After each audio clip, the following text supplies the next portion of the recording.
Hello అండి. ఈరోజు ఆంగ్ల నూతన సంవత్సరం సందర్భంగా నేను రవ్వ లడ్డు చేసుకుంటున్నాను. ఒక గ్లాసు రవ్వ తీసుకొని బాగా వేపుకోవాలి. ఈ రవ్వను బాగా ఎర్రగా వేపుకోవాలి. ఇలా ఎర్రగా బాగా వేపుకొని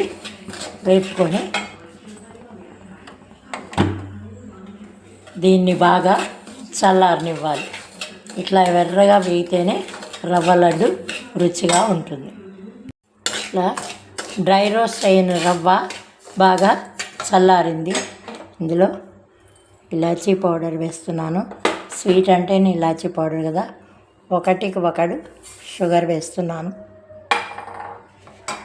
బాగా కలుపుకోవాలి. ఇట్లా కలుపుకున్నాక కొద్దిగా పాలు వేసుకుంటూ మనం లడ్డు కట్టుకోవాలి. అంతే, రవ్వ లడ్డు రెడీ. ఇవి చేతికి అంటుకోకుండా మధ్య ఇట్లా నీళ్ళల్లో తడుపుకొని లడ్డు చుట్టుకోవాలి. ఇవి 10 రోజులైనా నిలవ ఉంటాయి, వాసన రావు. పచ్చి కొబ్బరి వేస్తే 2 రోజులే ఉంటాయి, ఎక్కువ రోజులు ఉండవు.